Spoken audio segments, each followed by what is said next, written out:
Hello, I'm Nikita Varganov. I work in a retail department, and I am going to tell you about our new instrument for automation of machine learning models development. I am going to talk about three things. I will talk about data science in retail and why this tool is important. Then I'm going to talk about the solutions available in the market and what our requirements for such solutions are. In the second part, I will talk about our tool, what it consists of, and what kind of results we were able to achieve this year. Let me start by introducing our team. We have 6 data scientists that develop 400 machine learning models a year. This allows Sber to earn 34 billion rubles. The share of retail block models amounts to 35%. In the new models, that's 50%. So we have a lot of data scientists. They develop a lot of machine learning models, and there is a growing number of areas where retail block can use these models. Our team uses CRISP-DM. This is a popular methodology. It describes the project lifecycle using data. Any project can be split into 6 parts. In any project, we first get tasks from the business owners. We need to understand what our goal is, and then we need to formalize these inputs. Then we start collecting data. We need to understand what data is available and what is the quality level of that data. Once the data is collected, we need to do preliminary processing and come up with a data set that we are going to be using for modeling. Then we actually do the pleasant part, the modeling. We build several machine learning models and we find the best one. Once the model is built, it needs to be validated and we need to evaluate the quality. If the model is good enough for the customer, then we put it in production. We have a very well-established methodology, and the life cycle of a project is very long. One model would take 40 days to develop. Most of the time is used up by data preparation, evaluation, and putting model in production. The time to market is too large. Data scientists also see other challenges, poor quality code, models that cannot be reproduced, a lack of fixed project structure, and this makes it more difficult to pass the task from one employee to another. Besides, some other important tasks have to do with the model validation and evaluation. We have external experts that are used to evaluate the model.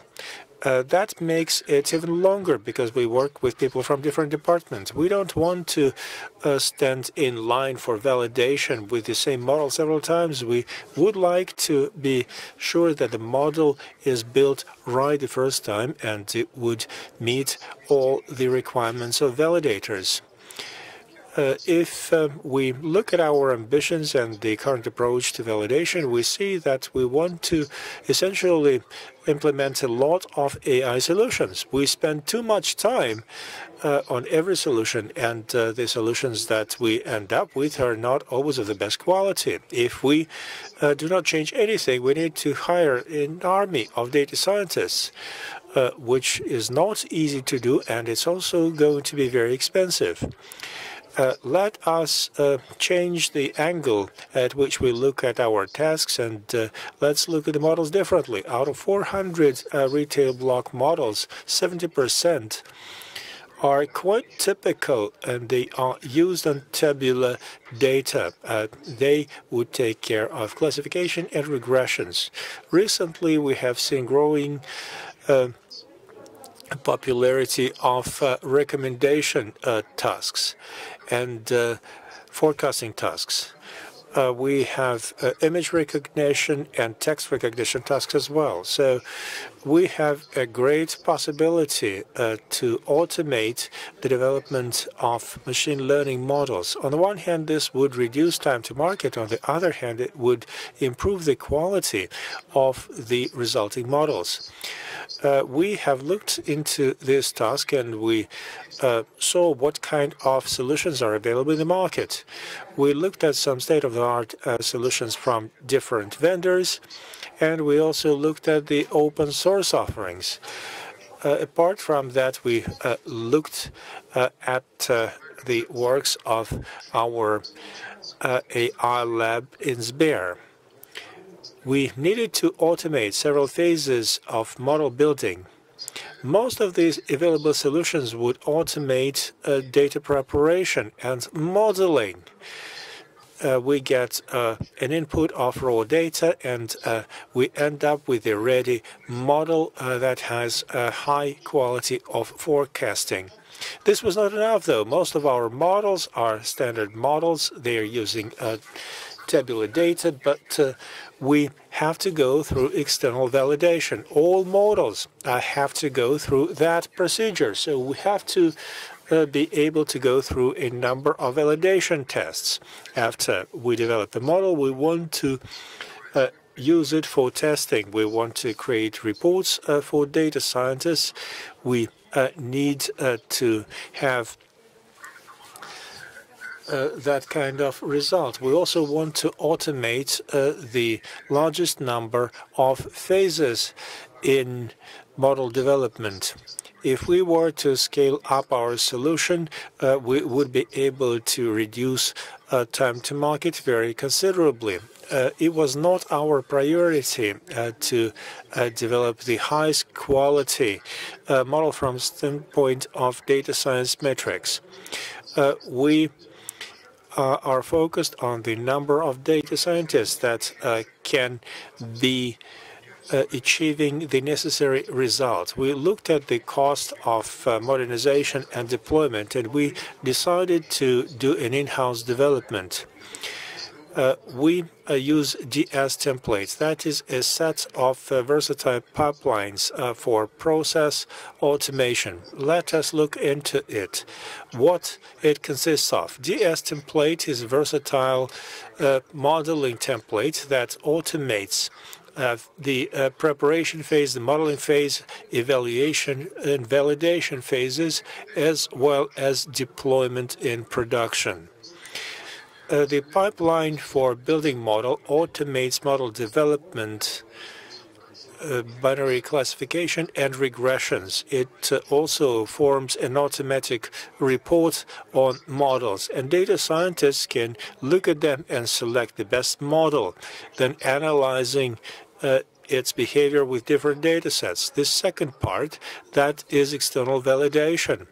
There we can use validation tests, create reports, and a block of artifacts from the modeling phase. This was endorsed by the colleagues responsible for validation. They were also interested in reducing their work time.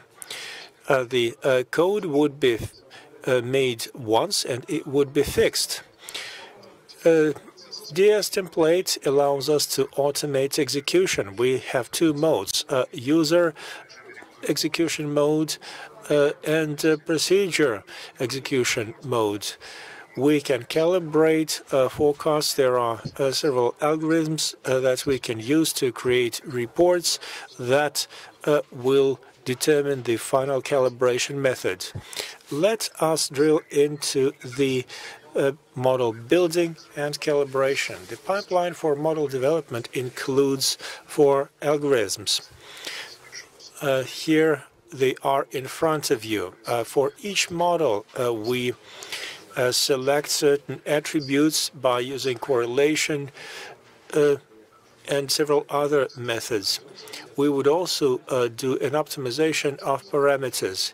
We work hand in hand with our colleagues from Sber AI Lab. We used a white box solution which they have created.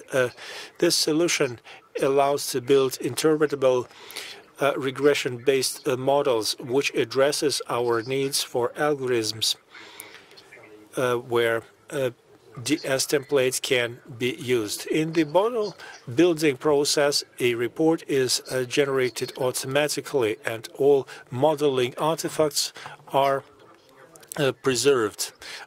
All the necessary objects, the data per se, dependencies that have to be reproduced, and the learning path. Once the model is developed, a data scientist can select the best model after doing necessary testing. Once that is done, a data scientist would just fill out the config for specific tasks and launch the mission. The pipeline would do the rest. Once the model is developed and validated, a data scientist has to create a pilot. Our tool would support user execution that can be used for A/B test and the procedure-based execution. We have selected a tool for this and coordinated that with data scientists. We have added a self-service component. Our models have to be scalable at different levels. So a sample may include dozens or even hundreds of millions of observations. The model has to be able to process this size samples. We need to work with those big volumes. For a data scientist, this service is about preparation of a data model pack where it will be put in the model execution environment. Now we know what DS template is and what it consists of. Now let us see what kind of outcomes we have. We are using this tool on a daily basis. Over 3 quarters of this year, 50% of the models were developed by DS template. We have reduced time to market from 40 days to 10 days. We were able to reduce labor costs at many phases. This allows us to keep fewer people. We do not need a whole company of data scientists. We only need a platoon of them.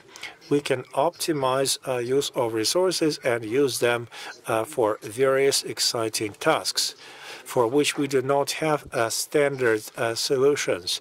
This is a very popular tool, and we plan to continue to improve it. For next year, we have set a task to add the capability to develop models using user interface, adding new types of tasks, for example, uplift modeling. And we want to deploy 2 big services. One is for online execution, and the other is for model monitoring. This brings me to the end of my presentation. Thank you very much. If you have any questions, I will be happy to take them now. How many data scientists can use this framework at the same time, on average?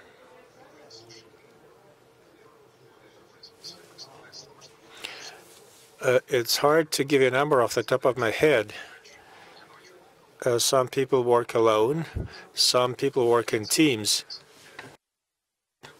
We measure the number of models that we develop.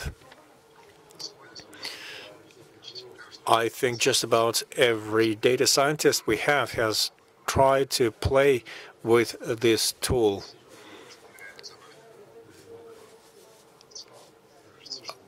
It seems like people like this tool. They are using it and they are giving us very good feedback. And we feel encouraged by such comments. Well, thank you very much